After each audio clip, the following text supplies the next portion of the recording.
का दोस्तों स्वागत एक बार फिर से आपका सक्सेस क्लासेस पे।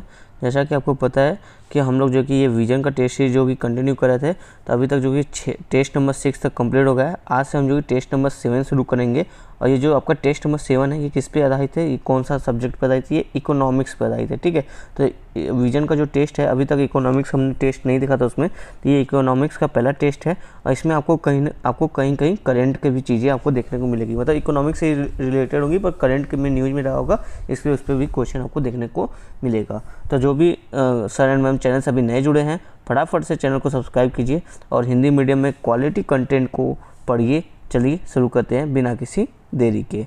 तो क्वेश्चन नंबर 1 से शुरू करते हैं। ठीक है, देखते हैं क्वेश्चन नंबर 1 क्या कहता है आपसे। भारतीय अर्थव्यवस्था के संदर्भ में जुड़वा घाटा शब्द संदर्भित करता है। जुड़वा घाटा आपसे पूछा कि ये किसको जो कि संबोधित कर रहा है। ऑप्शन ए है राजकोषीय घाटे के साथ राजस्व घाटे होने को। ओके। बी कह रहा है चालू खाता घाटे और राजकोषीय घाटे के एक साथ होने को। ओके। सी कह रहा है चालू खाता घाटे और पूंजी खाता घाटे के एक साथ होने को। ओके। डी कह रहा है बैंकों के गैर निष्पादक परिसंपत्तियों के साथ साथ निगमों के ऋण भार। गैर निष्पादक परिसंपत्ति मतलब एनपीए की बात कर रहा है। ठीक है, उसके साथ साथ जो कि निगमों के ऋण भार में वृद्धि। तो आपको बताइए, जो ये भारतीय अर्थव्यवस्था के संबंध में जो जुड़वा घाटा बोला गया है, ये करंट का देखो एक तरह से क्वेश्चन था न्यूज़पेपर पे, आपका हिंदू में एक पूरा एडिटोरियल इस पर आया था। तो ये बता रहा है कि ये किससे संबंधित है। ठीक है, तो देखो जो इसका ऑप्शन बी है वो सही होता है, बाकी सब गलत है। यह जो कि एक साथ जब देखो इंडियन इकोनॉमी में चालू खाता जो घाटा वो बढ़ जाता है, वो होता है, और जो राजकोषीय घाटा वो भी होता है, तो ये दोनों घटनाएं जब एक साथ होती है तो इसको क्या बोलते हैं, जुड़वा घाटा का नाम दिया गया है। ठीक है, थोड़ा सा अगर आपको मैं समझाऊं कि चालू खाता घाटा क्या है और राजकोषीय घाटा क्या है। ठीक है, दोनों डिफरेंट क्या है। देखो चालू खाता घाटा में क्या आएगा, जो हम एक्सपोर्ट और इंपोर्ट करते हैं, ठीक है, विदेशी देशों से जो हम निर्यात करते हैं और आयात करते हैं। अगर हमारा जो है कि आयात कम है और निर्यात ज़्यादा है, मतलब हम बहुत सी चीज़ों, मतलब अधिक से अधिक चीज़ों को विदेश से खरीद रहे हैं पर बेच बहुत कम रहे हैं, तो इसमें जो घाटा होता है वो क्या कहलाता है, हमारा चालू खाता घाटा। ठीक है, और राजकोषीय घाटा मतलब क्या हुआ, गवर्नमेंट को कितनी खर्च कर रहा है गवर्नमेंट और कितनी उसको इनकम हो रही है। अगर गवर्नमेंट का जो खर्च है वो इनकम से ज़्यादा हो गया है खर्च, तब उस स्थिति में क्या होगा, राजकोषीय हमारा घाटा हो जाएगा। तो इस स्थिति को क्या बोलते हैं, राजकोषीय घाटा। ठीक है, फाइन, आपको समझ में आया होगा उम्मीद है। तो इसका जो जुड़वा घाटा शब्द है ये चालू खाता घाटा और राजकोषीय घाटे के लिए प्रयोग किया जाता है। तो चलते हैं अपने नेक्स्ट क्वेश्चन में। क्वेश्चन नंबर 2 देखो क्या कहते हैं। क्वेश्चन नंबर 2 कह रहा है निम्नलिखित कारणों में से कौन से भारत में 1991 का आर्थिक संकट उत्पन्न करने हेतु उत्तरदायी था। ओके, पहला कह रहा है भुगतान संकट के संतुलन, दूसरा कह रहा है आवश्यक वस्तुओं की बढ़ती कीमतें, तीसरा कह रहा है उच्च राजकोषीय घाटा। देखो ये 3 बातें कह रहे हैं, क्या ये तीनों सिनेरियो उस टाइम थे 1981 में, जिसकी वजह से हमारे देश में आर्थिक संकट आ गया था। तो देखो जो पहला स्टेटमेंट कह रहे हैं, जी हाँ बिल्कुल सही है, भुगतान संकट का संतुलन जो कि बढ़ गया था। मतलब इस समय देखो हमारे पास केवल 2 हफ्ते इतना ही हमारा जो कि घर का खर्च चल सके, इतना ही हमारे पास जो कि एफडीआई था, मतलब विदेशी मुद्रा इतना ही था कि हम 2 हफ्ते तक जो कि बाहर से तेल वगैरह इंपोर्ट कर सकते थे, उसके ज़्यादा नहीं। और उस समय जो आवश्यक वस्तुएं थी उनकी कीमतें भी बहुत ज़्यादा बढ़ गई थी, और उच्च जब कीमतें बढ़ गई हैं, पेमेंट जो कि इनबैलेंस है, संतुलन नहीं है इनमें, तो जो राजकोषीय घाटा मतलब बहुत सारी योजनाओं पर खर्च चल रहा था, तो उनकी वजह से देखोगे तो राजकोषीय घाटा भी बढ़ गया था। तो ये तीनों कारण की वजह से जो कि हमको जो कि IMF से लोन लेना पड़ा। अब बदले में जो कि IMF ने कुछ शर्तें रखी कि आप जो कि गवर्नमेंट का जो इतना हस्तक्षेप है अर्थव्यवस्था पे उसको ढीला कीजिए, यहाँ पे जो कि निजीकरण भी होने दीजिए। ठीक है, मतलब जो ग्लोबलाइजेशन है उसको थोड़ा सा बढ़ावा दीजिए। तो हमारी गवर्नमेंट ने इन शर्तों को मानते हुए IMF से लोन ली थी। तो ये इसका ऑप्शन डी यहाँ पे सही रहता है। 1 2 3 तीनों ये जो कि बातें उस टाइम थी। नेक्स्ट क्वेश्चन देखते हैं, क्वेश्चन नंबर 3। क्वेश्चन नंबर 3 आपसे करें आनुपातिक कर प्रणाली के संदर्भ में निम्नलिखित कथनों पर विचार करें। ठीक है, पहला स्टेटमेंट कह रहा है इस प्रणाली के तहत कर प्राधिकरण प्रत्येक करदाता पर उसकी आय के निरपेक्ष कर की समान दर प्रभावित करता है। ओके। सेकंड कह रहा है कराधान की इस प्रणाली के माध्यम से सरकार द्वारा संसाधनों के पुनर्वितरण का उद्देश्य पूरा किया जाता है। तो देखो जो अनुपातिक कर प्रणाली, देखो कर प्रणाली 2 तरह की होती है, पहले समझो। एक होता है अनुपातिक कर प्रणाली आपका, एक होता है प्रगतिशील कर प्रणाली। तो अनुपातिक कर प्रणाली में क्या होता है, सबको एक समान टैक्स लगाया जाता है, चाहे वो अमीर हो, गरीब हो, चाहे मध्यम हो, कोई भी हो, उसको एक समान टैक्स लगाया जाता है। इसका कुछ एग्जाम्पल देखो, जैसे आप कोई माचिस खरीदने जाती है, कोई ऑयल खरीदने जाते हैं मार्केट से, ठीक है, उस पर टैक्स इंक्लूडेड होता है। अब चाहे वो गरीब आदमी खरीदे चाहे अमीर आदमी खरीदे, उसको उतना ही टैक्स पे करना होता है उस पर इनडायरेक्टली। तो ये क्या हो गया, अनुपातिक कर प्रणाली हो गया। और जो एक प्रगतिशील कर प्रणाली होता है, इसका मतलब ये होता है जो जितना अमीर होगा उस पर उतना ज़्यादा टैक्स लगेगा, इस तरह की बातें होती है। तो ये किस में आता है, प्रगतिशील कर प्रणाली में आता है। तो जो देखो पहला स्टेटमेंट कह रहा है, इस अनुपातिक कर प्रणाली को लेके, इस प्रणाली के तहत कर प्राधिकरण प्रत्येक करदाता पर उसकी आय के निरपेक्ष कर की समान दर, कर की जो कि समान दर प्रभावित करता है। जी हाँ, बिल्कुल सही है। अभी हमने समझा कि चाहे वो अमीर हो, गरीब हो, मध्यम वर्ग हो, सभी के लिए जो कि टैक्स एक समान होता है इस पे, ठीक है। ये होता है अनुपातिक कर प्रणाली। और सेकेंड स्टेटमेंट इसी के संदर्भ में क्या कह रहा है कि कराधान की इस प्रणाली के माध्यम से सरकार द्वारा संसाधनों का पुनः वितरण का उद्देश्य पूरा किया। जी नहीं, देखो अनुपातिक कर प्रणाली के माध्यम से इसका पुनः वितरण का उद्देश्य नहीं पता। ये तो आपका जो प्रगतिशील कर प्रणाली होता है उसके जरिए उद्देश्य पूरा होता है। कैसे, मान लो जो जितना अमीर है उससे ज़्यादा उतना ही ज़्यादा टैक्स लेंगे। अब उस टैक्स को जो कलेक्ट करके गवर्नमेंट क्या करती है, जो निम्न तबका है गवर्नमेंट हमारी देश का, उसके लिए जो कुछ योजनाएं लाती है, उनके प्रगति के लिए योजनाएं लाती है, उनके विकास के लिए जो कार्य करती है उस पर खर्च करती है। मतलब यहाँ से पैसा, अमीरों से पैसा लेके गरीबों को खर्च किया जाता है। ये किस पे होता था, ये प्रगतिशाली कर प्रणाली थी उसमें होता था, ना कि अनुपातिक कर प्रणाली में। तो सेकेंड स्टेटमेंट यहाँ पे गलत हो जाता है, पहला हमारा सही है। तो ऑप्शन ए इसका सही रहता है। चलते हैं नेक्स्ट क्वेश्चन की तरफ। क्वेश्चन नंबर 4 हमारा क्या कहता है कि देखो निम्न में से कौन सा से मांग जन्य मुद्रास्फीति के कारण है। मांग मतलब डिमांड पुल इन्फ्लेशन, मतलब कि जब मांग बढ़ जाए उसके कारण जो कि आपका मार्केट में इन्फ्लेशन यानी महंगाई बढ़ रही है। अगर मांग कम है तो इन्फ्लेशन कम हो गई, इस तरह की बात यहाँ पे की जा रही है, मांग जन्य मुद्रास्फीति। तो आपको बताइए इसके कारण क्या है, कौन कौन से कारण है, ठीक है। पहला कह रहा है सरकारी व्यय में वृद्धि। क्या सरकारी खर्च में अगर वृद्धि हो जाएगी तो बाजार में मांग बढ़ जाएगी और उससे इन्फ्लेशन आ जाएगा। सेकेंड कह रहे हैं आदानों का उच्चतर मूल्य, ठीक है। आदानों मतलब आप समझो यहाँ पे, इसका मतलब होता है कच्चे माल और श्रम, ठीक है। मतलब जो आपको दिए जाते हैं कच्चे माल और श्रम, इसका अगर उच्चतम मूल्य हो जाएगा तो क्या मांग जन्य मुद्रास्फीति बढ़ जाएगा। थर्ड है निम्न ब्याज दरें, कि अगर ब्याज दरें कम हो जाएंगी तो क्या मांग जन्य मुद्रास्फीति बढ़ेगा। देखो इसको थोड़ा डिटेल समझते हैं, एक्सप्लेनेशन के साथ आपको ज़्यादा अच्छे समझ। अगर देखो सरकारी व्यय में वृद्धि होगी, मतलब गवर्नमेंट बहुत ज़्यादा खर्च कर रही है, तो गवर्नमेंट खर्च करेगी तो मतलब जनता के पास पैसे आएंगे, ठीक है। किसी न किसी योजना के थ्रू जो कि जनता को तो पैसे देगी ना, तो जनता के पास पैसे आएंगे। तो जब जनता के पास पैसे आएगा तो जनता क्या करेगी, सामान जो मार्केट में चीज़ें हैं उनकी डिमांड करेगी, और डिमांड करेगी तो जब जनता के पास बहुत ज़्यादा पैसे तो वो ज़्यादा डिमांड करेगी, जिससे क्या होगा जो सामान है वो तो लिमिटेड है, ये ज़्यादा बन नहीं रहा है, तो इसके जो रेट है वो बढ़ जाएंगे। तो ऑब्वियस बात है, हाँ अगर जब भी सरकारी व्यय में वृद्धि होगा तो जो ये मांग जन्य इन्फ्लेशन है ये होगा। तो हमारा एक तो सही, तो जहाँ एक नहीं वो काट दो, बी ऑप्शन एलिमिनेट हो गया, सी ऑप्शन एलिमिनेट हो गया, बचा ए और डी, ठीक है। देखो ये थर्ड वाला देखते हैं, ये क्या बोला है, निम्न ब्याज दरें। अगर मान लो कि बहुत सारी बैंकें हैं, ठीक है, उन्होंने अपना लोन बहुत सारा लोन दे रहे हैं, उसका जो इंटरेस्ट है उसको कम कर दिया। मान लो पहले 5% था, अब उसको 10% था, अब उसको घटा के 5% कर दिया। जब लोन का इंटरेस्ट मतलब ब्याज दर कम हो जाएगा तो लोग अधिक से अधिक लोन लेंगे, ठीक है। फिर अधिक से अधिक लोन लेंगे तो लोगों के पास अधिक से अधिक पैसा आएगा, अधिक से अधिक पैसा आएगा तो फिर वही वो सामान मार्केट के अधिक से अधिक चीज़ें खरीदेंगे, तो इससे क्या होगा, इन्फ्लेशन बढ़ेगा। तो ये जो निम्न ब्याज दरें है ये भी जो है कि आपका सही ऑप्शन होता है। तो हमारा जो कि देखते हैं, और सेकंड क्या करें, आदानों का उच्चतम मूल्य। आदानों का उच्चतम मूल्य मतलब जो जैसे श्रम है अगर उसका मूल्य बढ़ गया, ठीक है, और जो कच्चा माल है उसका मूल्य बढ़ गया, तो क्या ये इससे जो इन्फ्लेशन होगा क्या वो मांग जन्य होगा। जी नहीं। अगर इन सब पदार्थों का या श्रम का मान लो श्रमिकों का मूल्य बढ़ गया या फिर कच्चे माल का मूल्य बढ़ गया तो ये मांग के द्वारा जो कि इन्फ्लेशन नहीं हो रहा है, ये तो देखो जो हमारी संसाधन है उसके मूल्य बढ़ने से ही इसका जो कि इन्फ्लेशन आया। तो हमारा बी और सेकेंड ऑप्शन कट जाएगा, सेकेंड ऑप्शन कट जाएगा, तो ऑप्शन ए यहाँ पर सही रहता है 1 और 3। उम्मीद है आपको समझ में आया होगा, ठीक है। चलते मैं नेक्स्ट क्वेश्चन की तरफ। नेक्स्ट क्वेश्चन देखो क्या कह रहा है, बैलेंस ऑफ पेमेंट से संबंधित है। भारत में भुगतान संतुलन के चालू खाते में निम्न में से किसकी गणना की जाए। देखो जो बैलेंस ऑफ पेमेंट होता है ना, बीओपी, उसमें दो तरह की बातें होती है। एक होता है करेंट अकाउंट, ठीक है, और एक आपका होता है कैपिटल अकाउंट, यानी कि एक होता है चालू खाता, एक होता है राजस्व खाता, ठीक है। दो तरह पूंजी खाता, ठीक है, चालू खाता और पूंजी खाता।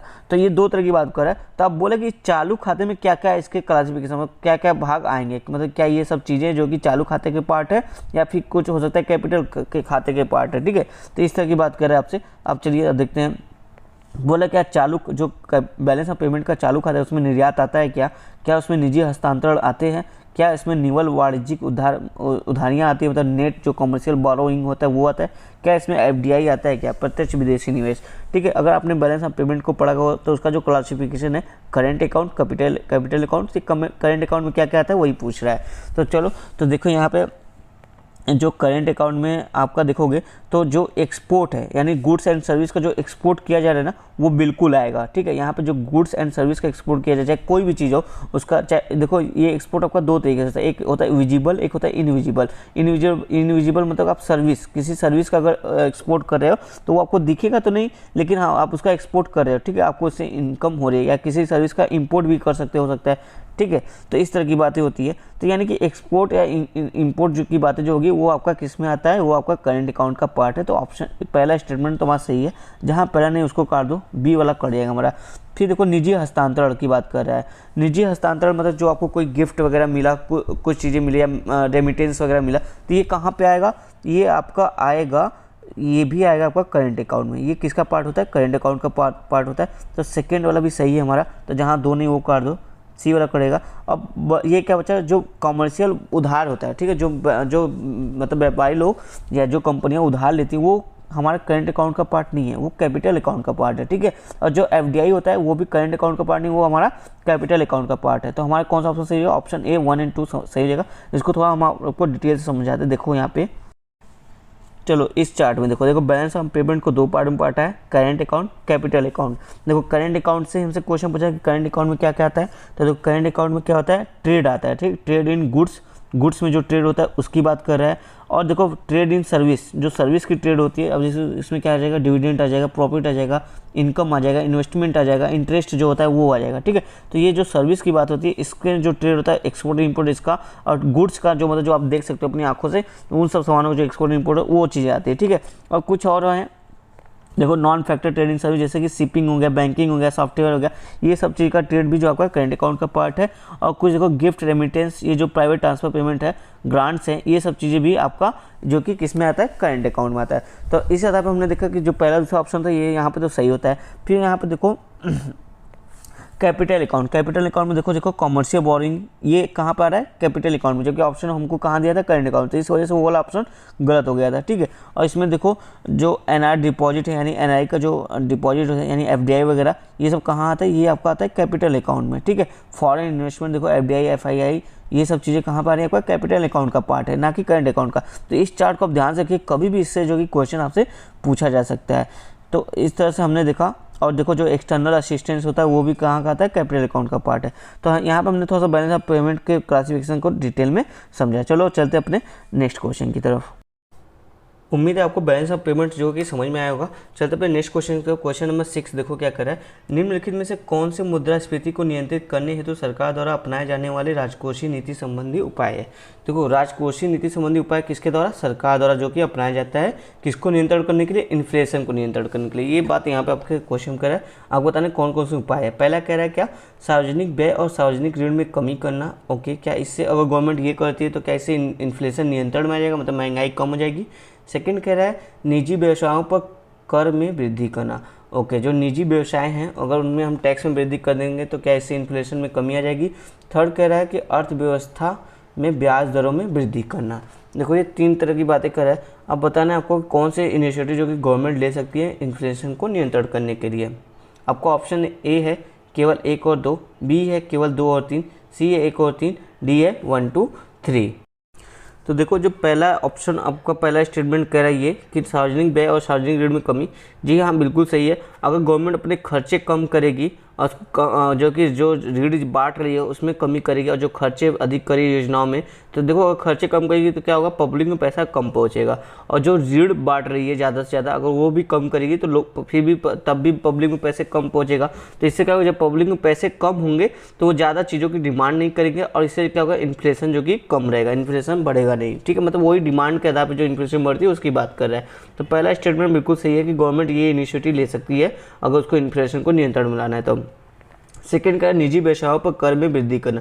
जी हाँ, मान लो कोई प्राइवेट कॉर्पोरेट है, कंपनियां हैं, उनका जो टैक्स है अगर उसके टैक्स में हम लोग बढ़ा देंगे, वृद्धि कर देंगे तो क्या होगा, वो जो कि ज़्यादा पैसे मार्केट में खर्च नहीं करेगी। ज़्यादा पैसे मार्केट में खर्च नहीं करेंगे तो फिर वही मतलब ज़्यादा चीज़ें वो जो कि ऑब्जॉर्व नहीं कर पाएंगी। इससे क्या होगा कि ज़्यादा चीज़ें वो खरीद नहीं पाएंगी, तो ज़्यादा डिमांड नहीं हो पाएगा, मतलब मार्केट से संसाधनों की कमी नहीं होगी। तो इससे भी क्या होगा, जो आपका इन्फ्लेशन नहीं बढ़ेगा। तो इस तरह की बातें भी जो कि गवर्नमेंट कर सकती है। थर्ड देखो जो बोला है, अर्थव्यवस्था में ब्याज दरों में वृद्धि करना। तो देखो जो अर्थव्यवस्था में ब्याज दर में इन्फ्लेशन लाना है कि नहीं लाना, मतलब ब्याज दर को बढ़ाना है कि नहीं बढ़ाना है, ये काम सरकार का नहीं है, ये काम आरबीआई का है। आरबीआई जो कि अपने मॉनेटरी पॉलिसी के थ्रू जो कि ये देखती है कि जो हमारे देश की इकॉनमी है उसमें जो कि ब्याज दर में हमको वृद्धि करना है कि कमी करना है, ये कौन देखता है, ये आरबीआई करती है। हम देखो यहाँ आपसे क्वेश्चन बोला है सरकार द्वारा, तो इस वजह से जो कि थर्ड स्टेटमेंट गलत हो जाता है। तो पहला दूसरा सही है, मतलब ऑप्शन ए यहाँ पे सही हो जाएगा।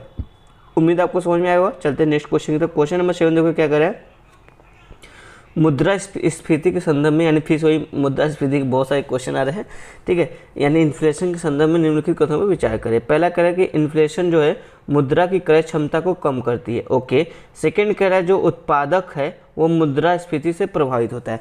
अब देखो जैसे इन्फ्लेशन है यानी मुद्रास्फीति, वो मुद्रा की क्रय क्षमता को कम करेगा। अब अगर आप सोचो, मान लो कोई चीज़ है, अब मान के चलो चीनी है, ठीक है। मान के चलो चीनी अभी एक केजी चीनी का दाम 40 रुपये है, ठीक है। अब मान के चलो 2 साल बाद इसी 1 किलो जो चीनी है उसका दाम हो जाता है 60 रुपये।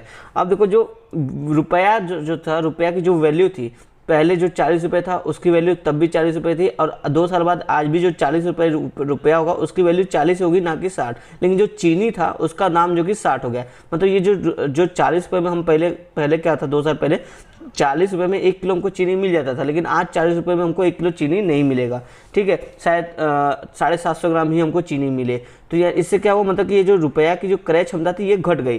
पहले हम 1 किलो खरीद लेते थे, लेकिन अब 1 किलो नहीं खरीद पा रहे हैं। तो महंगाई बढ़ने से ये होता है। तो हाँ, पहला स्टेटमेंट हम बिल्कुल सही कह रहे हैं कि मुद्रास्फीति मुद्रा की क्रय क्षमता को कम करती है।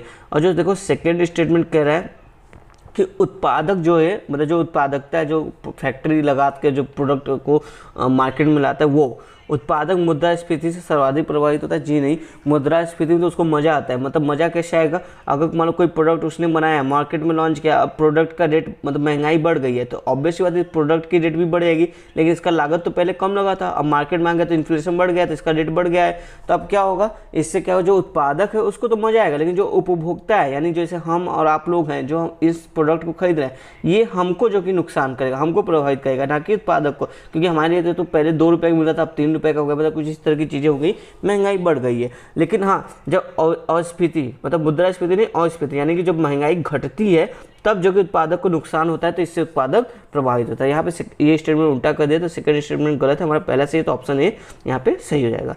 चलते फिर नेक्स्ट क्वेश्चन नंबर 8 देखो क्या कह रहा है, विशेष आहरण अधिकार, यानी कि ये एसडीआर के बारे में बात कर रहा है। स्ट्रेटेजिक जो आपका एसडीआर है वो है स्पेशल ड्राइंग राइट्स, ठीक है, इसके बारे में बात कर रहा है। इसके संदर्भ में निम्नलिखित कथनों पर विचार करें। पहला स्टेटमेंट कर रहा है, इसका उपयोग राष्ट्रों के मध्य सुचारू व्यापार को सुविधाजनक बनाने के लिए अंतर्राष्ट्रीय मुद्रा के रूप में किया जाता है, ओके।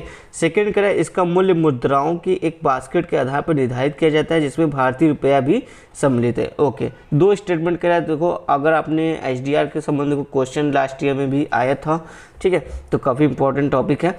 तो देखो एसडीआर जो आपका विशेष आहरण अधिकार है, इसके बारे में आपको बताना है। ऑप्शन नहीं है सही बताना है, केवल एक बी है, केवल 2 सी है, दोनों डी है, कोई नहीं। तो देखो जो एसडीआर आपका, ये देखो आईएमएफ, जो आईएमएफ एक संस्था है, इंटरनेशनल मॉनेटरी फंड, उसके द्वारा लाया गया चीज़ है, ठीक है। और एसडीआर कोई ये अंतर्राष्ट्रीय मुद्रा नहीं है।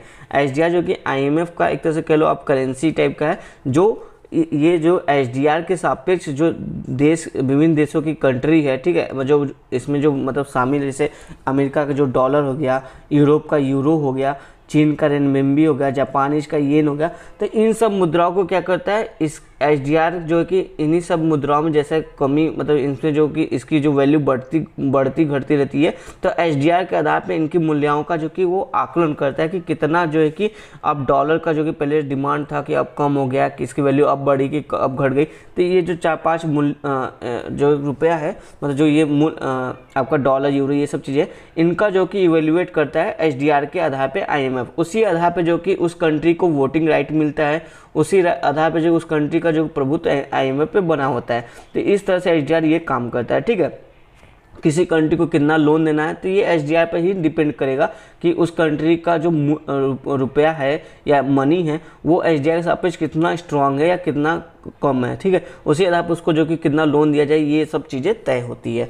तो इसलिए एसडीआर जो कि बनाया गया है, तो ये कोई अंतर्राष्ट्रीय मुद्रा के रूप में नहीं है, तो पहला स्टेटमेंट वहाँ गलत हो जाता है। दूसरा जो कह रहा है कि ये एक बास्केट के आधार पर निर्धारित किया जाता है, जी हाँ, जैसे हमने भी बताया, जैसे डॉलर हो गया, येन हो गया, चीन का रेनमिनबी हो गया, ये सब चीज़ें हो गया, लेकिन इसमें भारतीय रुपया सम्मिलित है, ये नहीं, जी नहीं, इसमें भारतीय रुपया सम्मिलित नहीं है। तो हमारा दूसरा स्टेटमेंट गलत हो जाता है। आधा स्टेटमेंट इसका तो सही है, लेकिन बोला भारतीय रुपया सम्मिलित, तो ये गलत हो जाता है। तो ऑप्शन ए इसका सही हो जाएगा, केवल एक। चलते हैं नेक्स्ट क्वेश्चन। तो नेक्स्ट क्वेश्चन हमारे क्वेश्चन नंबर 9 क्या कह रहे हैं हमसे, राष्ट्रीय प्रयोज्य आय। अब ये प्रयोज्य आय क्या है? देखो हिंदी मीडियम का यही दिक्कत होता है कि इतना शुद्ध हिंदी लेके चलते हैं ना कि आपको पता ही नहीं चलेगा कि क्या ये कौन सा वर्ड आ गया, भारी भरकम सा चीज़, ठीक है। तो चलो अभी हम देखते हैं क्या होता है। इसमें बोला है राष्ट्रीय प्रयोज्य आय के संदर्भ में निम्नलिखित में से कौन से सही हैं। तो इस पहला स्टेटमेंट का इससे जानकारी मिलती है कि घरेलू अर्थव्यवस्था में प्रयोज्य वस्तुओं और सेवाओं की अधिकतम मात्रा कितनी है। ओके, मतलब इसका जो उद्देश्य वो बता रहा है सीधे सीधे। ये भी बोला सेकेंड स्टेटमेंट कि इसमें शेष विश्व से प्राप्त अंतरण जैसे अनुदान राशि एवं उपहार शामिल होते हैं। तो देखो जो राष्ट्रीय प्रयोज्य आय है, आप ऐसे समझो, कैसे समझाऊँ आपको, देखो जो राष्ट्रीय प्रयोज्य आय है इसको इंग्लिश में क्या बोलते हैं, नेशनल डिस्पोजल इनकम, ठीक है, नेशनल डिस्पोजेबल इनकम बोलते हैं। जैसे मान लो चलो एक होता है नेशनल इनकम होता है ना, आपकी राष्ट्र की आय होती है, एक किसी व्यक्ति की आय भी होती है, तो व्यक्तिगत इनकम हो गया, ठीक है। तो उसी तरह ये आपका एक नेशनल डिस्पोजेबल इनकम भी एक मानक बनाया गया है, जिसमें क्या बोलता है, एक नेशनल डिस्पोजेबल इनकम है आपका, और एक आपका होता है व्यक्ति का डिस्पोजेबल इनकम, ये भी होता है, एक नेशनल लेवल पे होता है, एक व्यक्ति के आधार पर भी होता है, ठीक है। तो इसका उपयोग क्या किसके लिए किया जाता है, जो राष्ट्रीय आय यानी आपकी कितनी नेशनल इनकम है उसके लेखांकन में जो कि इन सब मानकों का प्रयोग किया जाता है, ठीक है। तो उम्मीद आपको थोड़ा बहुत समझ में आ रहा होगा। अब देखो इसका जो मेन काम क्या है, मतलब इसका क्या उद्देश्य है कि इससे हमको ये जानकारी मिलती है कि आपके जो घर है, जो हमारा देश है, इसमें हमारे देश की अर्थव्यवस्था में वस्तु और सेवाओं की कितनी अधिक मात्रा है अन्य देशों की तुलना में, या कितना है रेशियो, ठीक है, ये पता चलता है। साथ ही जो हम दूसरे देशों से जो हमको जो कि गिफ्ट वगैरह मिला है, रेमिटेंस वगैरह मिला है, वो सब चीज़ें या उपहार वगैरह मिला है, वो सब भी चीज़ें इसमें काउंट होती हैं, ठीक है। ये सेकंड स्टेटमेंट वही बात करें, तो हमारा पहला और दूसरा दोनों ऑप्शन सही रहता है, ऑप्शन सी यहाँ पे सही होगा। ये देखो करंट का टॉपिक था, इसलिए यहाँ पे ये क्वेश्चन में बनाया गया है। क्वेश्चन नंबर 10 चलते हैं, क्या कहते हैं आपसे, विश्व बैंक के बारे में कह रहा है, विश्व बैंक द्वारा निम्न में से कौन से सूचकांक प्रकाशित किए जाते हैं। ओके, पहला स्टेटमेंट कह रहे हैं कारोबार में सुगमता सूचकांक यानी ईज ऑफ डूइंग बिजनेस की बात कर रहे हैं। दूसरा कह रहे हैं मानव विकास सूचकांक यानी कि आपसे वो कह रहे हैं ह्यूमन डेवलपमेंट इंडेक्स के बारे में बात कर रहे हैं। थर्ड कह रहे हैं लॉजिस्टिक प्रदर्शन सूचकांक, लॉजिस्टिक प्रदर्शन सूचकांक मतलब लॉजिस्टिक परफॉर्मेंस इंडेक्स के बारे में बात कर रहे हैं। तो आप बताइए इसमें से काफ़ी अच्छा देखो एक क्वेश्चन है, ऐसे क्वेश्चन आप यूपीएससी में उम्मीद कर सकते हो कि आपके आने ही आने हैं इस टाइप के क्वेश्चन। तो आप बताओ वर्ल्ड बैंक द्वारा कौन कौन सी रिपोर्ट जारी की जाती है। ऑप्शन ए केवल एक, बी है केवल एक और 3, सी है 2 और 3, 1 2, डी है 1 2 3 यानी तीनों। तो देखो जो ईज ऑफ डूइंग बिजनेस काफ़ी फेमस, आप सबको पता होगा, ये तो वर्ल्ड बैंक ही जारी करती है। तो जहाँ ए नहीं, ऑप्शन सी हमारा एलिमिनेट हो गया, ठीक है। और जो मानव विकास सूचकांक है ये वर्ल्ड बैंक नहीं, ये जो कि वर्ल्ड बैंक नहीं जारी करती, इसको जो है कि आप देखोगे यूएनडीपी द्वारा जारी किया जाता है, ठीक है, यूनाइटेड नेशन डेवलपमेंट प्रोग्राम द्वारा जो कि ह्यूमन डेवलपमेंट इंडेक्स को जारी किया जाता है। ह्यूमन डेवलपमेंट इंडेक्स में देखो मुख्य रूप से 3 बातें को ध्यान में रखा जाता है, 3 घटक होता है। एक तो उसका नेशनल इनकम, मतलब उस व्यक्ति का इनकम कितना है, ठीक है, और उसकी शिक्षा किस स्तर तक हुई, शिक्षा में वो कैसा है, और उसका जीवन प्रत्याशा यानी लाइफ एक्सपेक्टेंसी कितनी। इस 3 आधार पर जो ह्यूमन डेवलपमेंट इंडेक्स को मापा जाता है, पैमाना बनाया जाता है। तो इसको कौन जारी करता है, यूएनडीपी द्वारा, ठीक है। तो ये बातें होंगी, हमने यूएनडीपी के बारे में, तो 2 हमारा जहाँ है वो आप कर दो, ये वाला ऑप्शन कट जाएगा। थर्ड देखो जो लॉजिस्टिक परफॉर्मेंस इंडेक्स है, जी हाँ, इसको भी जो कि वर्ल्ड बैंक जारी करता है। तो 1 और 3 सही होता है, तो हमारा ऑप्शन बी यहाँ पे सही हो जाएगा, ठीक है। कौन सा ऑप्शन सही होगा, ऑप्शन बी। ये जो मानव विकास सूचकांक है ये जो कि वर्ल्ड बैंक जारी नहीं करता है। चलते हैं नेक्स्ट क्वेश्चन देखो, क्वेश्चन नंबर 11 आपसे काफ़ी अच्छा क्वेश्चन है। बोला मुद्रास्फीति जनित मंदी यानी स्टैगफ्लेशन के संदर्भ में बात कर रहा है, कौन सा कथन सही है इसके संदर्भ में। पहला स्टेटमेंट कह रहा है आपसे मुद्रास्फीति जनित मंदी अर्थव्यवस्था की एक ऐसी स्थिति को संदर्भित करती है जिसमें मुद्रास्फीति में वृद्धि और बढ़ती बेरोजगारी का एक साथ अनुभव होता है। मतलब इसमें क्या होता है कि आपका इन्फ्लेशन भी बढ़ रहा है और बेरोजगारी भी बढ़ रही है, मतलब रोजगार की कमी भी हो रही है, महंगाई भी बढ़ती जा रही है। ओके, क्या ये स्टैगफ्लेशन का डेफिनेशन है, ये आपसे कह रहा है। सेकेंड स्टेटमेंट कह रहा है कि मुद्रास्फीति जनित मंदी की घटना फिलिप्स चक्र के अंतर्निहित सिद्धांत को सिद्ध करती है। ओके, अब तो आपको फिलिप्स वक्र भी पता होना चाहिए, तभी आप इसका आंसर कर सकते हो, है ना। तो चलो, आपका ऑप्शन है केवल एक, बी है केवल दो, सी है एक और दो दोनों, डी है न तो एक न तो दो।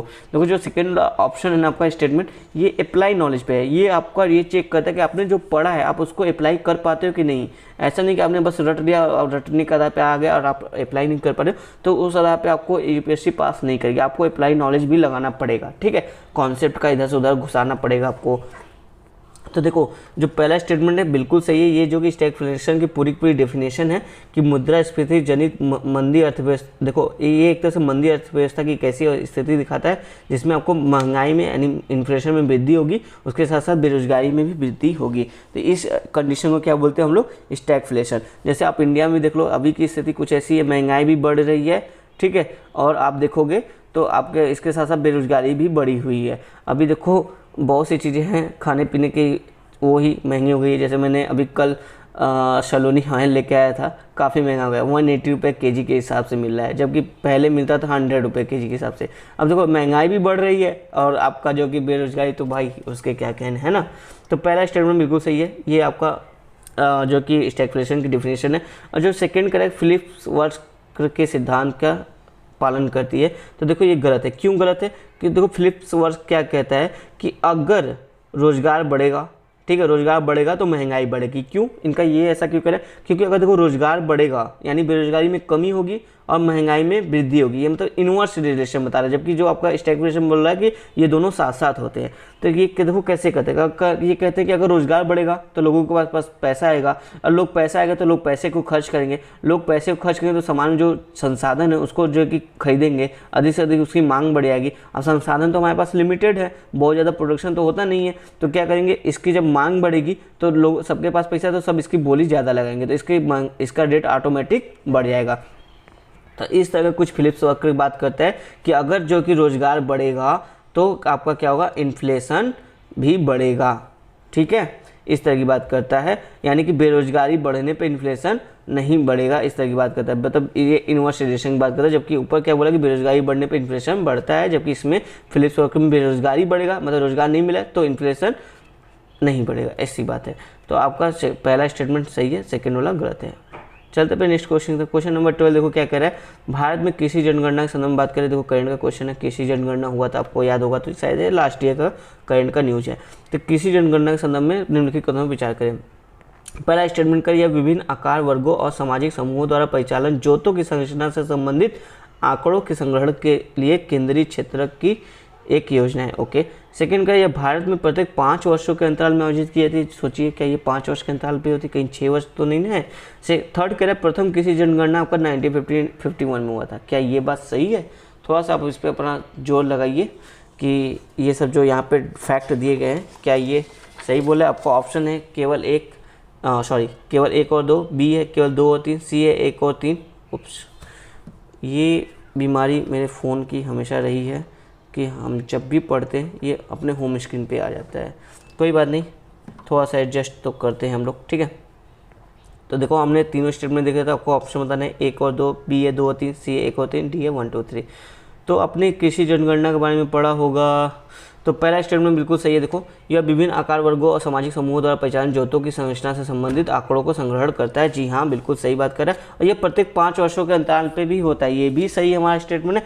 थर्ड वाला गलत होता है कि ये 1950-51 में से होता है। जी नहीं, ये जो कि 1970 में आपका स्टार्ट हुआ था, ये ध्यान रखना, 1970 में। तो थर्ड वाला गलत है, 1 और 2 सही, तो हमारा ऑप्शन ए यहाँ पे सही हो जाता है। चलते अपने नेक्स्ट क्वेश्चन की तरफ। तो हमारा नेक्स्ट क्वेश्चन है क्वेश्चन नंबर 13, औद्योगिक नीति संकल्प 1956 द्वारा निम्न में से कौन से प्रावधानों पर बल दिया गया था। ठीक है, एक औद्योगिक नीति आया था 1956, उसके द्वारा बोला है कौन से प्रावधानों पर बल दिया गया। पहला स्टेटमेंट कहता है औद्योगिक क्षेत्र पर राज्य का पूर्ण एकाधिकार। ओके। सेकंड करें क्षेत्रीय समानता को प्रोत्साहित करना। ओके। थर्ड करें अधिशेष औद्योगिक उत्पादन। ठीक है, इसमें सबको सही उत्तर चुनना है। ऑप्शन ए केवल 1, बी है 1 2 3, सी है केवल 2, डी है 1 एंड 3। तो देखो जो औद्योगिक नीति संकल्प 1956 था, ये कुछ और नहीं बल्कि आपका जो सेकेंड पंचवर्षीय योजना आई थी ना, जो कि समाज के समाजवादी रूप में था, के आधार पर था, तो उसके बारे में बात कर रहा है। ठीक है, इसमें जो कि उद्योगों का काफ़ी ज़्यादा विकास करने पर बल दिया गया था। तो इसमें जो पहला स्टेटमेंट कह रहा है कि औद्योगिक क्षेत्र पर राज्य का पूर्ण एकाधिकार, जी नहीं, ऐसा कोई प्रावधान नहीं था, बल्कि इसमें जो बोला गया था, जो आपका सेकेंड पंचवर्षीय योजना था, कि औद्योगिक क्षेत्र को 3 भागों 3 कैटेगरी में डिवाइड किया गया। मान लो 1 2 3। पहला कैटेगरी ऐसा था जिसमें राज्य का पूर्ण स्वामित्व होगा, दूसरा कैटेगरी ऐसा था जिसमें राज्य और निजी क्षेत्र दोनों मिल के काम करेंगे, ठीक है, इसमें मतलब राज्य का पूर्ण स्वामित्व नहीं होगा। और तीसरा जो कैटेगरी था उसमें जो कि निजी क्षेत्र को जो कि अवसर दिया गया कि वो अपना कोई उद्योग जो कि स्थापित कर सकते हैं, पर उनको लाइसेंस लेने की आवश्यकता थी, ठीक है। तो पहला स्टेटमेंट हमारा गलत हो जाता है, तो ऑप्शन ए गलत हो जाएगा, बी गलत हो जाएगा, डी भी गलत हो जाएगा। देखो मेरा अपने आप आंसर आ गया, ऑप्शन सी केवल 2 सही है इसमें, ठीक है। और यहाँ पे देखो क्षेत्रीय समानता को प्रोत्साहित करना, जी हाँ, इसमें इसके अंतर्गत ये बोला जो थर्ड वाला ऑप्शन था जिसमें जो कि निजी उद्योगों को, मतलब जो निजी व्यक्ति था उसको उद्योग स्थापित करने के अधिकार प्राप्त था कि उस पर उसका निजी हक हो सकता था, तो लेकिन इसके लिए जो कि लाइसेंस लेना पड़ता था। तो सरकार उन क्षेत्रों में लाइसेंस इजीली देती थी जहाँ जो जैसे पिछड़े हुए क्षेत्र, अगर वहाँ पे कोई उद्योग लगाता है तो वहाँ पे जो कि लाइसेंस की प्रक्रिया बहुत सरल होती थी, वहाँ पे तुरंत लाइसेंस मिल जाता था। और वहाँ पे जो कि कुछ आपको विद्युत की जो बिल होता था, इलेक्ट्रिसिटी बिल वगैरह, और जो टैक्स था उसमें भी कुछ रियायतें देती थी। एक तरह से क्या कर रही है सरकार ये कर रही थी कि क्षेत्रीय जो समानता है, मतलब जो असमानता व्याप्त है वहाँ के भी विकास हो सके, क्षेत्रीय समानता को प्रोत्साहित करने का काम कर रही थी इस सेकंड पंचवर्षीय योजना के तहत। तो 2 वाला हमारा ऑप्शन सही है।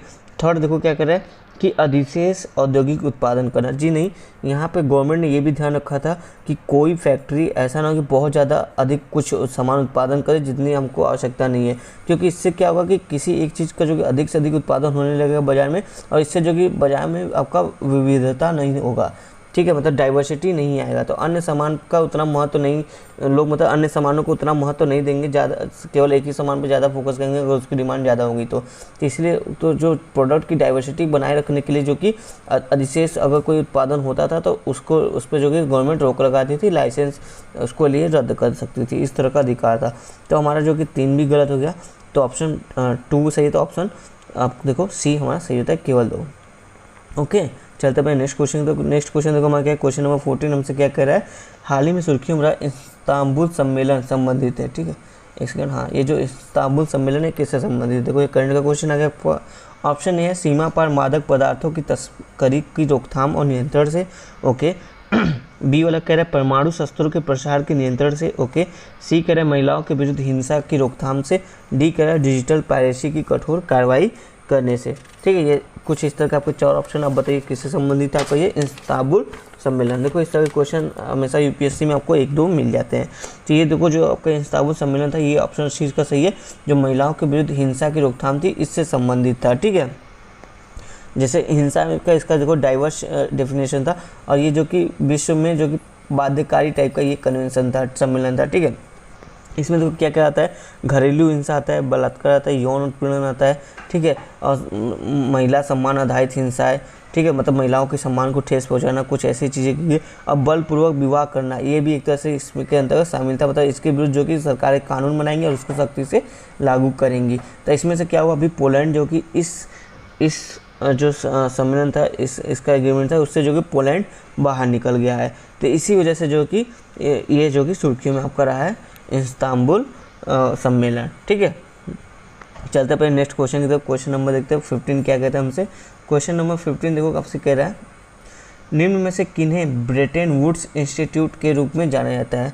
तो ये जो को आपके ऑप्शन है IMF, world bank, world economic forum, ठीक है। ये 3 में से बताना किसको ब्रेटन वुड्स इंस्टीट्यूट के रूप में कहा जाता है। ऑप्शन ए केवल 1, बी है केवल 2 3, सी है केवल 1 2, डी है 2 1 2 3। तो देखो जो वर्ल्ड बैंक और वर्ल्ड IMF का स्थापना देखो एक साथ ही हुआ था। तो इसको जो कि ब्रिटेन में एक जगह था वुड्स, ब्रेटन वुड्स का कोई होटल था उसका ये नाम था। तो उसी वहीं पे बैठ के एक मंच पे सब लोग बैठ के वहीं पे अपना ये मतलब कुछ 44 देश थे मित्र राष्ट्रों के, उन्होंने बैठ कर जो कि इस पे जो कि 1944 में अपना सिग्नेचर किया कि ऐसा कुछ बनना चाहिए जो पूरे वर्ल्ड की इकोनॉमी को एक तरह से कंट्रोल करे, मतलब इकोनॉमी में बहुत ज़्यादा वोलाटाइल ना हो। तो इसके लिए IMF और वर्ल्ड बैंक की स्थापना की गई थी। तो इसे ही क्या बोलते थे, ब्रेटन वुड्स इंस्टीट्यूट। इसमें देखो वर्ल्ड इकोनॉमिक फोरम नहीं, क्योंकि ये देखो 1970 के आसपास बना हुआ था और ये एक NGO है, ठीक है। क्या था, ये एक NGO था। तो ये इसलिए ये सही नहीं है हमारा, 1 और 2 सही। तो जहाँ ऑप्शन सी यहाँ पे सही होता है 1 और 2। चलते हैं नेक्स्ट क्वेश्चन देखो। नेक्स्ट क्वेश्चन देखो हमारा क्या है, क्वेश्चन नंबर 16 रोगाणु रोधी प्रतिरोध यानी कि AMR, जिसको आप क्या बोलते हैं एंटी माइक्रोबियल रेजिस्टेंस, ठीक है। AMR एंटी माइक्रोबियल रेजिस्टेंस के बारे में बात करें के विकास के लिए निम्न में से कौन से कारण उत्तरदायी, मतलब कि ऐसे जो वायरस होते हैं या बैक्टीरिया होते हैं जो एंटीबायोटिक के लिए रेजिस्टेंस हो जाते हैं, ठीक है, तो उसके लिए क्या क्या कारण उत्तरदायी वो पूछे आपसे। पहला बोला औषधियों का अनुचित उपयोग, सेकंड करें औषधीय अपशिष्टों द्वारा संदूषित जल, ओके, थर्ड करें पशुपालन में प्रयुक्त एंटीबायोटिक, ठीक है। तो देखो ये जो तीनों बातें करी, तीनों बातें सही हैं बिल्कुल, ये तीनों ही जो है कि मुख्य कारण हैं एंटी माइक्रोबियल रेजिस्टेंस को बढ़ाने के लिए, ठीक है। क्योंकि देखो औषधियों का अनुचित उपयोग होने लगता है तो कितनी मात्रा में औषधि लेना चाहिए, नहीं लेना चाहिए, इससे क्या होता है जो माइक्रोबियल ऑर्गेनिज्म होते हैं जैसे वायरस बैक्टीरिया हो गया, इनमें जो कि एंटी बैक्टीरिया जो होती है उसके लिए जो कि इनके अंदर क्या होता है रेजिस्टेंस पैदा हो जाती है, तो अब ये जो कि दवाएं उन पर काम नहीं करती है, तो ये काफ़ी बड़ी समस्या बनी हुई है विभिन्न देशों के लिए। तो इसका जो तीनों कारण है ये बिल्कुल सही है, 1 2 3 यहाँ पे सही आता है। चलते पे नेक्स्ट क्वेश्चन, क्वेश्चन नंबर 17 देखो क्या कहता है आपसे, निम्न में से कौन से देश की मुद्रा की विनिमय दर को प्रभावित करते हैं, ठीक है। निम्न में से कौन से किसी देश की मुद्रा के एक्सचेंज जो रेट होता है उसको प्रभावित करता है, क्या चीज़ आपको बताना प्रभावित करता है। पहला करें घरेलू अर्थव्यवस्था में प्रचलित ब्याज दरें, ओके, सेकंड करें विदेशी मुद्रा बाजार में सट्टेबाजी, ओके, थर्ड करें किसी देश के आयात में वृद्धि। देखो अगर घरेलू अर्थव्यवस्था में प्रचलित जो ब्याज दरें, मान लो ये इंडिया का कंट्री है, यहाँ पे कुछ एक्सचेंज रेट के लिए कि आप हमें डॉलर दो तो हम आपको रुपया देंगे, आप हमें रुपया दो तो हम आपको डॉलर देंगे या यूरो देंगे, जो भी चीज़ होगा, इसके लिए जो कि ब्याज दरें की बात करें, अगर देखो घरेलू अर्थव्यवस्था में कुछ रेट फिक्स, मतलब ब्याज यहाँ पे मान के चलो कि रुपया के बदले अगर आप डॉलर देते हो तो आपको उस पर जो कि 10% ज़्यादा ब्याज मिलेगा, इस तरह की बात होती है। एक देश ये ए है, अब मान लो कोई देश बी यहाँ पर है, यहाँ पे इसकी जो बोल रहा है कि रुपया के बदले अगर आप डॉलर दोगे तो यहाँ पे हम आपको 8% ब्याज देंगे, तब कोई कंट्री कोई मेंबर है वो कहाँ इन्वेस्ट करेगा, वो अपना पैसा जो कि यहाँ पे इन्वेस्ट करेगा और यहाँ से जो कि रुपया ले लेगा, क्यों, क्योंकि उसको जो कि डॉलर देने पे 10% ब्याज मिल रहा है, तो इसको यहाँ पे कम मिल रहा है। तो जी हाँ, जो आपका ये घरेलू अर्थव्यवस्था की जो प्रचलित ब्याज दर है ये भी जो कि किसी देश की मुद्रा की विनिमय दर को प्रभावित करती है, तो एक वाला हाँ सही है, तो देखो बी गलत रहेगा अपने आप, क्योंकि इसमें एक नहीं है। अब देखो सेकेंड ऑप्शन क्या कर रहा है, विदेशी मुद्रा बाजार में सट्टेबाजी। जी हाँ, अगर मान लो कोई अंतर्राष्ट्रीय स्तर पे कोई विदेशी बाजार है, वहाँ पे मुद्रा का सट्टेबाजी चल रहा है, वहाँ मतलब एक्सचेंज चल रहा है पैसों का इधर से उधर, तो क्या होगा कि अगर पैसों का एक्सचेंज चल रहा है तो कोई देश कोई व्यक्ति आएगा, इस देश की कोई मुद्रा की मांग करेगा और इस देश की मुद्रा की मांग बढ़ेगी तो और इसके बदले अपनी कोई मुद्रा देगा, ठीक है, तो मतलब इसकी एक तरह से मांग बढ़ेगी तो इसकी खपत जो कि कहीं किसी और देश में होने लगेगी, तो इससे क्या होगा, इसका जो मुद्रा दर है इसमें कमी आएगी और इससे ये प्रभावित होगा। तो हमारा सेकेंड वाला भी ऑप्शन सही है, तो पहला दूसरा दोनों सही है, तो पहला दूसरा जहाँ नहीं आप वो काट दो, ये वाला हमारा करेगा। अब देखते थर्ड, किसी देश के आयात में वृद्धि। देखो हमारा थर्ड क्या बोल रहा है कि अगर किसी देश के आयात में वृद्धि हो जाएगा तो क्या उससे जो है कि हमारा विदेशी मुद्रा की मांग में वृद्धि हो जाएगा। देखो जब आयात में वृद्धि होती है तो उपभोक्ता जो होता है उसके व्यय में भी वृद्धि हो जाएगी, ठीक है। जैसे मान लो कोई किसी देश किसी की आय में वृद्धि हो रही है, ठीक है, किसी की मान लो किसी की इनकम में वृद्धि हो रही है तो वो खर्च भी अधिक करेगा, ठीक है। तो इससे क्या होता है, जो आयातित वस्तु होती है, जो आयातित वस्तुएं हो रही है उस पर भी जो कि खर्च होने की संभावना बढ़ जाती है। जब उस पर जो आयातित वस्तु पर खर्च बढ़ जाती है तो आयात में वृद्धि हो जाएगी, इससे क्या होगा, विदेशी विनिमय की मांग चक्र जो कि देखते देखोगे दाईं ओर स्थानांतरित हो जाती है, मतलब इकोनॉमी का एक टर्म है। इससे क्या होगा, विदेशी मुद्रा की मांग बढ़ जाएगी। देखो जब किसी देश की आयात में मतलब मान के चलो मान लो ये इंडिया है, ठीक है, इसके आयात में वृद्धि होगी, मतलब हम बहुत सी चीज़ों को आयात कर रहे हैं, काफ़ी चीज़ों को आयात कर रहे हैं। मान लो ये कोई कंट्री बी है, ये मान लो ब्रिटेन की कंट्री है और इंडिया में काफ़ी चीज़ें जो कि ब्रिटेन की आयात की जा रही है, यानी यहाँ की बहुत सारी चीज़ों को हम खरीद रहे हैं, तो मतलब अपना रुपया दे रहे हैं और इनका जो भी करेंसी है यूरो, उससे जो कि हम एक्सचेंज कर खरीद रहे हैं। जब इनकी बहुत सारी चीज़ों को खरीदना शुरू करेंगे तो क्या होगा, इनका जो यूरो होगा और हमारा जो रुपया होगा उसमें परिवर्तन आना शुरू होगा, वो एक दूसरे को प्रभावित करेंगे, एक स्ट्रांग होगा तो एक वीक होने लगेगा। तो इस तरह की स्थिति में मतलब ये भी जो कि किसी देश की मुद्रा की विनिमय दर को प्रभावित करता है, आप देख सकते हो। तो ऑप्शन डी यहाँ पे हमारा सही होता है कि तीनों कॉन्सेप्ट सही है। नेक्स्ट क्वेश्चन चलते हैं, क्वेश्चन नंबर 18 क्या कह रहा है, हाल ही सुर्खियों में रहा #ICOMIT किससे अभियान का उद्देश्य क्या है, ठीक है, #ICOMIT का या फिर #ICOMIT का अभियान का उद्देश्य क्या है, ये पूछा है। पहला ऑप्शन कह रहा है ऊर्जा दक्षता और नवीकरणीय ऊर्जा की दिशा में बढ़ना। सेकंड कह रहा है आपका बी वाला, अपने परिवेश में पर्यावरण दिवस पर कम से कम एक पौधे का रोपण करना। सी कह रहा है एकल उपयोग वाले प्लास्टिक उपयोग को बैन करना। डी कह रहा है खाद्य पदार्थों के पैकेट पर उपभोक्ताओं को पोषण संबंधी जानकारी प्रदान करना। तो देखो जो हाल ही में जो था हैशटैग आई कॉमिट, ये जो हैशटैग आई कॉमिट था ये किससे संबंधित, ऑप्शन ए इसका सही है, ऊर्जा दक्षता और नवीकरणीय ऊर्जा की दिशा में बढ़ना। ये जो आपका पर्यावरण दिवस था 5 जून को, तो उसी के उपलक्ष्य में जो कि इन्वायरमेंट मिनिस्ट्री द्वारा इसको जो कि लॉन्च किया गया था। तो ये हमारा ऑप्शन ए यहाँ पे सही होता है। चलते मैं नेक्स्ट क्वेश्चन नंबर 19 देखो क्या कहता है, हाल ही में सुर्खियों में रहे न्यू स्पेस इंडिया लिमिटेड के संदर्भ में निम्नलिखित कथनों पर विचार करें। ओके, ये काफ़ी इंपॉर्टेंट देखो करंट का न्यूज़ है। तो पहला स्टेटमेंट क्या कह रहा है, इसे प्रतिभागी सदस्यों के मध्य तकनीकी ज्ञान की आसान पहुंच और हस्तांतरण के लिए एक सार्वजनिक निजी भागीदारी कंपनी के रूप में स्थापित किया गया। ओके, सेकंड कह रहा है यह भारतीय अंतरिक्ष अनुसंधान संगठन की विपणन शाखा अंतरिक्ष है, ठीक है, एंट्रिक्स लिखा है पर इसको हिंदी में अंतरिक्ष बोलते हैं। एक ये विपणन शाखा है आपका इसरो का, ठीक है, इसके कॉर्पोरेशन लिमिटेड को स्थापित किया। मतलब कहने का मतलब जो ये आपका न्यू स्पेस इंडिया, ये अंतरिक्ष जो आपका इसरो का एक डिपार्टमेंट है, इसको स्थापित यानी इसको हटा के जो कि आपका ये न्यू स्पेस इंडिया आएगा, ऐसा सेकेंड स्टेटमेंट कर रहा है। ठीक है, तो आपको बताना है कौन सा सही है। ऑप्शन ए केवल एक, बी केवल 2, सी दोनों, डी कोई नहीं। तो अगर आप इसको ध्यान से पढ़ोगे तो जो आपका ये जो न्यू स्पेस इंडिया लिमिटेड है, ये सार्वजनिक निजी भागीदारी कंपनी नहीं है, पूर्णतः जो कि गवर्नमेंट ओन कंपनी है। ठीक है, इसमें जो कि निजी भागीदारी नहीं है।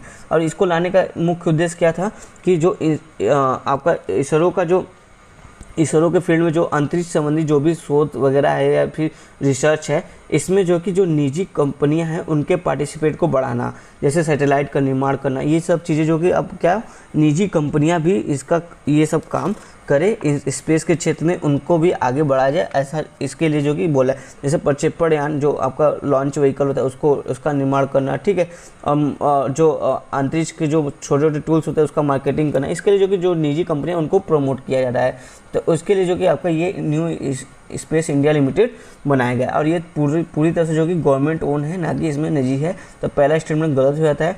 और सेकेंड वाला देखो ये क्या बोला है कि यह जो कि अंतरिक्ष या एंट्रिक्स को रिप्लेस करके आ रहा है, नहीं ऐसा नहीं है, ये एंट्रिक्स के साथ साथ चलेगा और एंट्रिक्स भी बना रहेगा। तो ये सेकेंड स्टेटमेंट गलत हो जाता है, पहला स्टेटमेंट भी गलत है, हमारा ऑप्शन डी यहाँ पे सही हो जाता है। तो देखो जो आपका ये जो आपका न्यू स्पेस इंडिया लिमिटेड है, ये जो कि आपका एक इन स्पेस डिपार्टमेंट है, डिपार्टमेंट ऑफ साइंस का इन स्पेस, जिसका फुल फॉर्म क्या है, India space promotion and authorisation centre. ठीक है, अब ये इन स्पेस के साथ जो है कि आपका NSIL यानी कि न्यू स्पेस इंडिया लिमिटेड मिलके काम करेगा। अब ये क्या करेंगे कि जैसे कि ये देखो भारत की अंतरिक्ष गतिविधियों में अधिक से अधिक निजी भागीदारी को सुनिश्चित करना, ये इस चीज़ को देखेंगे। तो इसका सही ऑप्शन क्या होता है, डी। इसमें से दोनों जो है कि थोड़ा थोड़ा कुछ ना कुछ गलतियाँ इसमें रही हैं। चलते अपने नेक्स्ट क्वेश्चन तो क्वेश्चन नंबर 20 देखो क्या कहता है, सभी परिवारों की व्यक्तिगत प्रयोज्य आय ज्ञात करने के लिए राष्ट्रीय आय में निम्नलिखित में से कितनों को घटाया जाना आवश्यक है। ओके, किसी व्यक्ति की अगर राष्ट्रीय आय मतलब किसी व्यक्ति की देखो व्यक्तिगत प्रयोज्य आय यानी किसी व्यक्ति की आय निकालना है तो राष्ट्रीय आय में से क्या क्या घटाना पड़ेगा। पहला बोला परिवारों द्वारा किया गया शुद्ध ब्याज का भुगतान। ओके, सेकंड कह रहा है निगम कर, थर्ड कह रहा है फर्मों द्वारा अर्जित लाभ का अवितरित भाग। ओके, डी कह रहा है व्यक्तिगत कर और गैर कर भुगतान। देखो अगर किसी कोई नेशनल इनकम में से किसी व्यक्ति का इनकम को देखना है तो ऑब्वियस बात है उसके परिवार में जितना भी ब्याज लिया गया है उसका भुगतान हो जाए तो उसको भी हटाना पड़ेगा। ठीक है, साथ ही अगर वो कोई कॉर्पोरेट कंपनी में काम करता है तो कॉर्पोरेट का जो टैक्स है या कॉर्पोरेट कंपनी उसकी है तो वो टैक्स पेड करेगा, उसके बाद जो उसके बचेगा वो जो कि उसके बाद उसकी इनकम नेशनल उसकी इनकम देखी जाएगी, ये भी सही है। तो हमारा पहला दूसरा सही होता है। थर्ड देखो अगर कोई व्यक्ति फर्म में से कोई लाभ कमाता है और उसको अभी तक अपने शेयर धारकों में बांटा नहीं, मतलब जो उसको बांटना था अपने शेयर धारकों में उसको बांट दिया, उसके बाद जो उसको लाभ बचा है, ठीक है, तो उसमें से ही जो कि आपको घटाने पे ही आपको जो कि उसका आय देखने को मिलेगा कि उसका जो प्रति व्यक्ति आय वो क्या है। ठीक है, फोर्थ कह रहे हैं व्यक्तिगत कर और गैर कर भुगतान। जो व्यक्ति है वो अपने जितने टैक्स भरता है और जो गैर कर भुगतान उसको पेमेंट करता है, उसके बाद जो उसकी राशि बचती है उसी के आधार पर हम उसकी प्रति व्यक्ति आय कहेंगे। तो ये चारों स्टेटमेंट बिल्कुल सही है, 1 2 3 4 जो है कि इसका सही आंसर हो जाएगा। चलते मैं नेक्स्ट क्वेश्चन, तो क्वेश्चन नंबर 21 क्या कह रहा है, व्यवहार्यता अंतर वित्त पोषण। देखो ये हिंदी तो ना खतरनाक है ना कि इसका जब तक आप इंग्लिश वर्ड नहीं देखोगे आपको नहीं समझेगा कि ये क्या चीज़ है, आपको लगेगा ये क्या है। तो इसको क्या बोलते हैं, वायबिलिटी गैप फंडिंग। देखो वायबिलिटी गैप फंडिंग को हिंदी में क्या बोलते हैं, वायबिलिटी गैप फंडिंग। ठीक है, इसी की बात कर रहा है, व्यवहार्यता अंतर वित्त पोषण के संदर्भ में निम्नलिखित कथनों पर विचार करें। मैं इसको यहाँ पे लिख दे रहा हूँ ताकि आपको याद रहे, ये वायबिलिटी गैप फंडिंग के बारे में बात कर रहा है। ठीक है, पहला स्टेटमेंट क्या है, यह आर्थिक रूप से उचित लेकिन कम वित्तीय व्यवहार्यता वाली असंरचनात्मक परियोजनाओं की सहायता हेतु प्रदत्त वित्तीय अनुदान है। ठीक है, ध्यान रखना। सेकंड करें वित्त पोषण की अधिकतम सीमा कुल परियोजना की लागत की 50% अधिकतम, मतलब इसमें से जो भी आपको अधिकतम जो कि फंड देना है वो कुल लागत का 50% तक देना है, ऐसा सेकंड स्टेटमेंट बोला था। आपको इसमें देखो सही चुनना है गलत, सही चुनना है। सही ऑप्शन बताना है, ऑप्शन ए केवल एक, बी ए केवल दो, सी ए दोनों, डी ए कोई नहीं। तो अगर आप यहाँ पर देखोगे तो जो आपका ये VGF है, ये आपका जो VGF है, ठीक है, विजिलेंट गैप फंड, तो इसका देखो जो उद्देश्य ही यही है, पहला स्टेटमेंट बिल्कुल सही है। यह आर्थिक रूप से उचित लेकिन कम वित्तीय व्यवहार्यता, मतलब जिसकी वित्तीय जरूरत बहुत ज़्यादा नहीं है, ऐसे और संरचनात्मक परियोजनाओं की सहायता के लिए के अनुदान के लिए ये बनाया गया है। ठीक है, फिर उसका मतलब देखो इसका नाम ही है ना विजिबिलिटी गैप फंडिंग। गैप मतलब जो गैप हो चुका है संरचना निर्माण को बनाने के लिए, जो गैप है, जो थोड़ा बहुत कमी है, उसको पूरा करने के लिए। दूसरा बोला कि इसकी अधिकतम सीमा परियोजना की कुल लागत की अधिकतम 50%। जी नहीं, देखो ये थोड़ा बहुत के लिए है, तो ये जितना लागत होगा ना उसका केवल 20% तक मैक्सिमम जो कि इसमें से आप फंड यूज कर सकते हैं। ठीक है, कितना मैक्सिमम 20% तक। और ये देखो ये केवल उन्हीं योजनाओं को जो कि फंड करेगा जो योजनाएं जो कि बोली के आधार पर की गई, मतलब कि उसकी बोली लगाई गई है कि इस योजना को कितने कम दाम पे कौन कौन कर सकता है, जिसने सबसे कम बोली लगाई होगी उसको जो कि इसी का लाभ मिलेगा। तो इस तरह की बात कर रहा है, ये भी ध्यान रखना। तो इसका जो आप देखोगे सेकंड स्टेटमेंट गलत है, पहला बिल्कुल सही, तो ऑप्शन ए यहाँ पे हो जाता है। नेक्स्ट क्वेश्चन देखते हैं। क्वेश्चन नंबर 22 देखो क्या कह रहा है, यह देश की 700 मेगावाट की प्रथम इकाई और स्वदेशी रूप से विकसित दाबित भारी जल रिएक्टर का सबसे बड़ा संस्करण है। मतलब एक रिएक्टर की बात हो रहा है, यह गुजरात राज्य में स्थित है। चलो बता भी दिया आपको लोकेशन कहाँ पर है। हाल ही में परमाणु ऊर्जा परियोजना की इस इकाई ने अपनी प्रथम क्रांतिकता को प्राप्त की है। क्रांतिकता क्या होता है अभी समझेंगे। उपयुक्त गद्यांश में से निम्न में से किस परमाणु संयंत्र का वर्णन किया जाए। आपको पता नहीं कौन से परमाणु संयंत्र के बारे में ये बात हो रही थी, और आपको बताया भी गया कि गुजरात राज्य में स्थित है। ठीक है, तो अब देखो जो नरौरा परमाणु संयंत्र है, अगर आप इसको ध्यान से देखोगे ये कहाँ पर है, आपका यूपी में है। ठीक है, ये तो नहीं हो सकता क्योंकि ये तो गुजरात की बात कर रहा है, तो यूपी के बुलंदशहर में है। और जो तारापुर है ये आपका मुंबई में है, तो ये भी नहीं हो सकता। जो कैगा है ये आपका कर्नाटक में है, ये भी नहीं हो सकता। तो ऑप्शन सी जो है काकरा पार परमाणु ऊर्जा संयंत्र, इसकी बात कर रहा है कि ये पहला ऐसा स्वदेशी जो कि आपका मेगावाट वाला बना है, जो कि 700 मेगावाट का। इसके पहले जो था तो वो तारापुर वाला था, स्वदेशी था, जो कि 540 मेगावाट का था, इसलिए ये जो कि न्यूज में था। आपका ऑप्शन सी यहाँ पे सही हो जाता है। चलते मैं नेक्स्ट क्वेश्चन, क्वेश्चन नंबर 23 देखो क्या कह रहा है। इंडिया ब्रांड इक्विटी फाउंडेशन के बारे में बात कर रहा है आपसे। तो आपको बताना है इसमें से कौन सा कथन पर विचार करना है।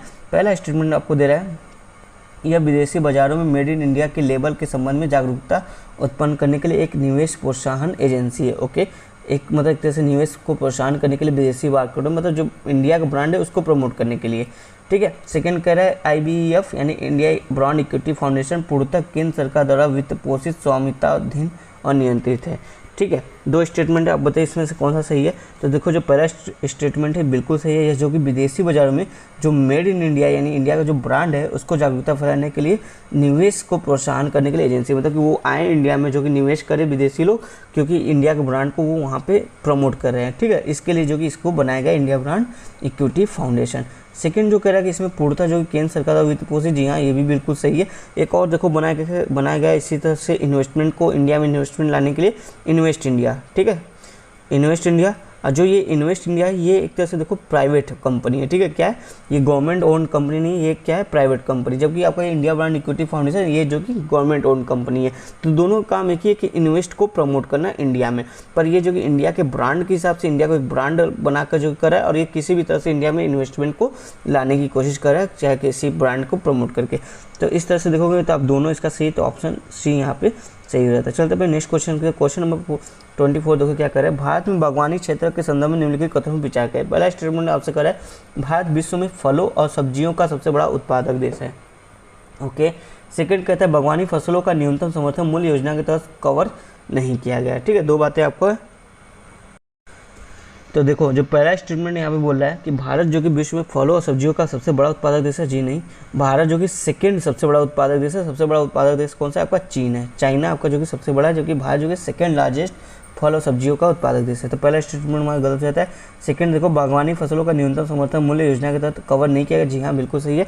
MSP जो कि बागवानी फसलों पर नहीं दी जाती है, ठीक है। MSP की जगह पर उसके जगह पर एक और है, उसके जगह पर ये प्रावधान किया गया है कि आपको MSP नहीं दिया जाएगा, लेकिन कभी इन फसलों की मान लो कमी हो गई या फिर इन फसलों के दाम गिर रहे हैं तो उसके लिए जो कि राज्य सरकार क्या करती है, एक लाई है मार्केट इंटरवेंशन स्कीम। मतलब इसके तहत जो कि राज्य सरकार इनको खरीद लेंगी और अगर इनका 10% ज़्यादा नुकसान हो रहा है या इनके दाम में गिर रहे हैं तब ऐसी स्थिति में, उसके पहले नहीं, तो इनके लिए क्या है मार्केट इंटरवेंशन स्कीम के प्रावधान किया गया है। तो हमारा जो कि देखो पहला गलत है, दूसरा सही है, तो ऑप्शन बी यहाँ पे सही हो जाता है। चलते हुए नेक्स्ट क्वेश्चन नंबर 25 देखो एज्यूम पर है। आपकी कल्पना शक्ति कितनी अधिक है इसको आंकने की कोशिश करें। मैं ऐसे क्वेश्चन को थोड़ा टफ मानूंगा क्योंकि ये आपको बहुत ज़्यादा टाइम लेंगे समझने के लिए, एक एक वर्ड को और सही आंसर तक पहुंचने के लिए। तो बेटर अगर आपको ये क्वेश्चन ना समझ में आए तो आप ऐसे क्वेश्चन को एलिमिनेट करिए, मैं तो यही सजेस्ट करूँगा। देखो यदि देश ए में देश बी की तुलना में मुद्रास्फीति की दर अधिक है, कहने मतलब देश ए जो है यहाँ पे जो कि महंगाई है देश बी की तुलना में ना, बी में मतलब उतना महंगा नहीं जितना देश ए में चीज़ें महंगा मिलता है, ठीक है। और कह और दोनों देश के बीच विनिमय दर स्थिर है, मतलब जो एक्सचेंज रेट होता है वो नॉर्मल है, उसमें कोई दिक्कत नहीं, वो स्थिर है।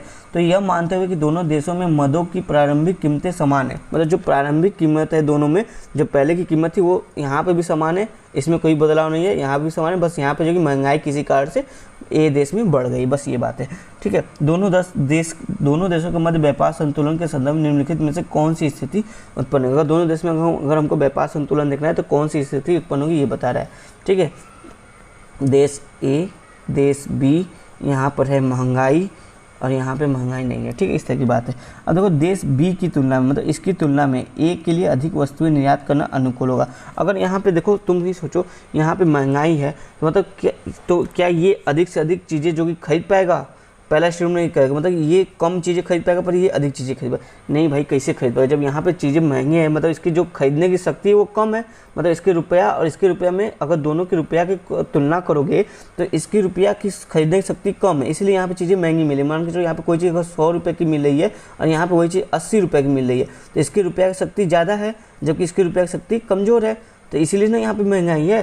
तो अब जब इसकी रुपया की शक्ति कम है, यहाँ पे महंगाई है, तो यहाँ पे बताओ कैसे कोई चीज़ आयात ज़्यादा होगा बजाय इसके? यहाँ आयात तो यहाँ पे ज़्यादा होगा ना, क्योंकि ये ज़्यादा से ज़्यादा चीज़ खरीद सकता है कम दाम में, लेकिन इसको अधिक से अधिक पैसा देना होगा, कुछ ज़्यादा कुछ खरीदना होगा, तो ये पहला ऑप्शन यहाँ पर गलत होता है। सेकेंड देखो देश बी से यानी इस देश से ए को होने वाले निर्यात में वृद्धि होगी। देश बी से अगर देश बी कोई देश ए को निर्यात करता है तो इसके निर्यात में वृद्धि होगी। देखो ये तो बिल्कुल सही स्टेटमेंट है। कैसे स्टेटमेंट सही है अब ये यहाँ पे समझने की कोशिश करो। देखो जैसे कि यहाँ पे क्या बोला गया कि यहाँ पे चीज़ें महंगी हैं, ठीक है, यहाँ पे चीज़ें सस्ती हैं, ये बात कहा जा रहा है आपको। अब बोला गया कि दोनों का प्रारंभिक कीमतें समान है, ठीक है, यहाँ बोला ना मदों की प्रारंभिक कीमतें समान थी, मतलब पहले कीमतें समान। तब जो यहाँ के लोग हैं, यहाँ की चीज़ें वही चीज़ यहाँ पे कम दाम में मिले, यहाँ पे ज़्यादा मिले, तो यहाँ की चीज़ को ज़्यादा खरीदा जाएगा यहाँ पे, क्योंकि ये कम दाम पे यहाँ पे आ रहा है। यहाँ पे मान लो जो चीज़ 100 रुपये यहाँ पे इनके घर में जो बना है वो 100 रुपये का मिल रहा है, लेकिन यहाँ पे वही चीज़ यहाँ पे बना है और इनके घर पे वही चीज़ 80 रुपये का मिल रहा है, तो लोग यहाँ की चीज़ों को ज़्यादा खरीदेंगे ना। तो ये कह रहा है देश बी से देश ए को होने वाले निर्यात में वृद्धि होगी। जी हाँ, देश बी से जो यहाँ पे एक्सपोर्ट हो रहा है यहाँ पे, तो मतलब यहाँ पे जो देश बी जो कि निर्यात कर रहा है देश ए को, तो इससे जो कि इसमें देश ए में वृद्धि होगी, देश बी में वृद्धि होगी निर्यात में। देश बी का जो एक्सपोर्ट है वो बढ़ जाएगा जबकि देश ए का इंपोर्ट बढ़ जाएगा। इस तरह की बात सेकंड ऑप्शन करा है। इस हिसाब से देखो तो हमारा ऑप्शन बी यहाँ पे सही होता है। और तीसरा देखो देश ए के लिए अधिशेष व्यापार संतुलन उत्पन्न होगा। जी नहीं, देश ए के लिए व्यापार संतुलन अधिशेष कहाँ से होगा भाई? जब ये जो कि अधिक महंगाई है तो ये तो कर्जे की ओर जा रहा है एक तरह से, इसका निर्यात भी कम हो गया है, आयात बढ़ गया है, तो ये कहाँ से व्यापार संतुलन होगा? ठीक है, तो ऑप्शन बी यहाँ पे सही है। थोड़ा सा लॉजिकल क्वेश्चन था, ध्यान से समझोगे तो आपको समझ आ जाएगा। चलो आज के लिए इतना ही, यहाँ पे 25 MCQ हमारा खत्म होता है। चलते अपने कल मिलेंगे नेक्स्ट पार्ट्स में, तब तक के धन्यवाद। और जो भी सर मैम चैनल को सब्सक्राइब नहीं किए फटाफट से चैनल को सब्सक्राइब कर जुड़ जाइए। धन्यवाद दोस्तों।